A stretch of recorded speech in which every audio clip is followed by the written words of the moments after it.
सच्ची खबरें। जिला कांग्रेस कमेटी द्वारा आयोजित जन आक्रोश रैली में हजारों की संख्या में लोग सड़क पर उतरे। रैली किशोर सागर तालाब की पाल से प्रारंभ हुई तो रैली का एक सिरा नयापुरा चमन होटल के सामने था, दूसरा सिरा तालाब की पाल पर था। लोग हाथों में तख्तियां लिए हुए थे। वोट चोर, गद्दी छोड़, पीड़ित किसानों को पैकेज की घोषणा करो, भ्रष्टाचार बंद करो, अत्याचार बंद करो, कानून व्यवस्था सुचारू करो, स्मार्ट मीटर बंद करो सरी के नारों के साथ जन सैलाब आगे बढ़ रहा था।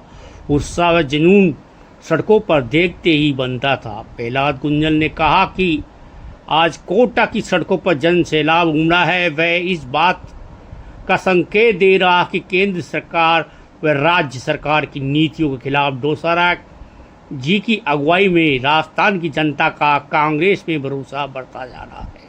उन्होंने कहा, सैलाब में साक्षी मानकर कह रहा हूँ, यह सैलाब इस बात की गवाही दे रहा है कि वोट केवल दिल्ली देश के अन्य हिस्सों में ही नहीं, वैसे प्रबोलन में सत्ता की ताकत से इस कोटा की धरती पर भी वोट चोरी ही नहीं, उस पर डाका डाला है। गुंजन ने कहा, हिंदुस्तान की संविधान की व्यवस्था, सारे देश की सारी व्यवस्था आम आदमी के लिए बनी है।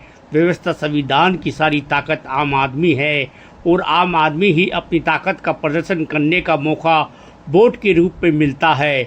उस ताकत को भय से प्रबोलन छीनने का प्रयास किया जाए तो जिस दिन जनता के वोट की ताकत को छीना जाता है, उस दिन संविधान की आत्मा लुलुआन हो जाती है। देखा जाए तो यह रैली और आम सभा सिर्फ एक ही आदमी के लिए हुई है, वो है देश के लोकसभा अध्यक्ष ओम बिरला, जिनके लिए ही शायद ये रैली का आयोजन किया गया है। पूरी आम सभा में एक ही गूंज रहे थे प्रहलाद गुंजल और कह रहे थे कि ओम बिरला के बारे में जो कुछ भी कहा, इतना कुछ कहा कि वह सब कुछ आप उन्हीं की जुबान से सुने कि प्रहलाद गुंजल ने लोकसभा अध्यक्ष ओम बिरला के लिए क्या क्या कहा। के उन्माद से लोकसभा का चुनाव जीत लिया, लोगों ने चिता दिया, कमजोरी प्रदर्शित हो गई, लेकिन उसके बावजूद भी आदमी चाहता है न्याय मिलना चाहिए। हमने चुन दिया तो चाहे लीगल इलीगल कैसे भी परिणामों में चुन दिया गया तो उसको न्याय करना चाहिए, इंसाफ करना चाहिए। सरकारी गाड़ियों का काफिला लेकर चलने वाले बिरला जी, मैं सवाल करना चाहता हूं, कोटा की सड़कों की हालत आपने देखी है? कोटा की सड़कों में गड्ढे इस प्रकार हो, आपको अंदाजा नहीं। आप अपनी सरकारी गाड़ियों के काफिले में निकलते हो, मैं देखता हूं मेरे निम्बोदा जाने से एक दिन पहले पजामा गीला करके आप घर घर घूम रहे हो। मेरे को लग रहा था अब तो राहत की बाढ़ आ जाए।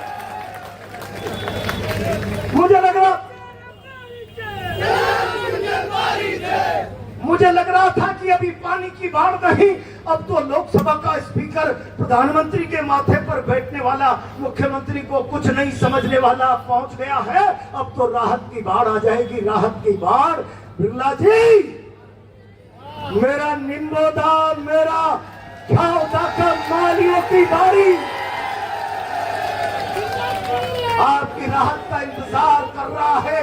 उनके पशुधन का पता नहीं, घर की संपदा का नाश हो गया, खाने पीने के दाने नहीं बचे। मैं ख्याउदा में मालियों की बाड़ी में गया, नदी के किनारे मेज के 100 घर स्वाह हो गए।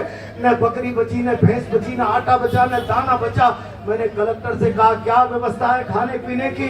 बोला, पंचायत से कहा है। 17 दिन बाद पंचायत ने कल सुबह खाना बंद कर दिया। देलुंदा के स्कूल के लोगों ने कहा, हमारे बच्चे 17 दिन से स्कूल नहीं जा रहे हैं, सरकार वैकल्पिक व्यवस्था करे।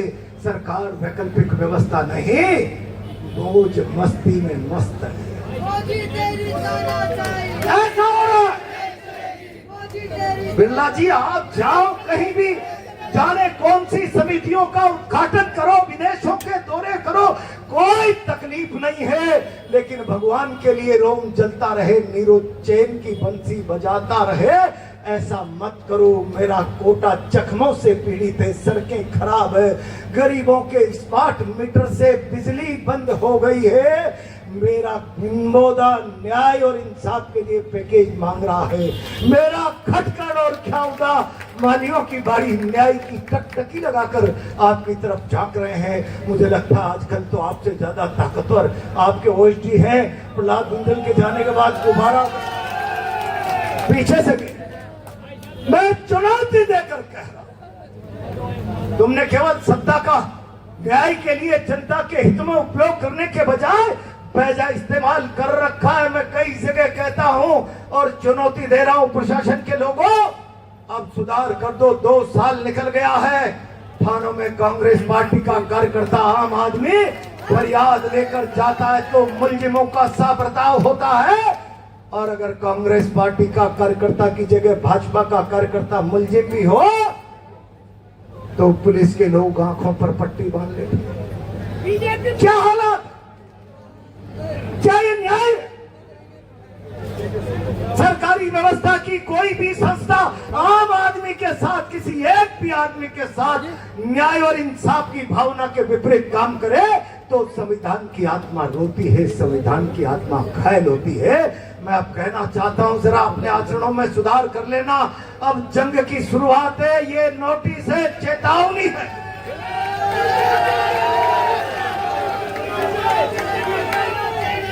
और अगर आपने भविष्य में जनता न्याय और इंसाफ करने के बजाय दादागिरी करने की कोशिश की, कांग्रेस के कार्यकर्ता के साथ अपराधियों का साथ सलूक किया तो ईंट से ईंट बजा देंगे। ये बैरिकेड्स लगाकर मेरी बात सुन लेना, या तो आचरण सुधार लेना। आचरण नहीं सुधारा तो तुम समझो हम अनुशासन में विश्वास करते हैं, प्रजातंत्र में हमारा भरोसा है, संविधान में हमारी आस्था है, इसलिए हमारे प्रदेश अध्यक्ष की अगुवाई में तो तुम्हारे बैरिकेड को पता नहीं लगेगा। मैं चुनौती देकर कह रहा हूं, मेरी आवाज किसी माई के लाल अफसर तक जा रही हो तो इस सत्ता के संरक्षण में इतना सुरक्षित महसूस मत करो। अब की बार इन बैरिकेडों को उखाड़ कर फेंक देंगे। ये जनता कलेक्ट्री की तरफ बढ़ेगी। जनता आपकी तानाशाही का चेहरा देख रही, आपका प्रजातंत्र में विश्वास नहीं। आपने विरोध की आवाज को ताले लगा दिए। लोकसभा में विपक्ष का नेता बोलता है, माइक बंद कर दिया जाता है, वो माइक बंद नहीं होता। संविधान की आत्मा रोती है, भारत का प्रजातंत्र रोता है। वो अभिव्यक्ति की स्वतंत्रता का जब खून होता है तो संविधान आंसू टपकाता है, लेकिन आपको संविधान से कोई लेना देना नहीं। मैं चुनौती पूर्वक कह रहा हूं, सुधार कर लो, सुधार कर लो। भारत जन क्रांति की ओर बढ़ रहा है। भारत का एक एक व्यक्ति प्रजातंत्र में भरोसा करता है। अकारण क्रांति उसके जीवन का हिस्सा नहीं है, लेकिन दुनिया में तानाशाहों के खिलाफ बढ़ता हुआ गुस्सा परसों नेपाल की घटना नोटिस दे रही है। आप भी सुधर जाइए, सुधर जाइए।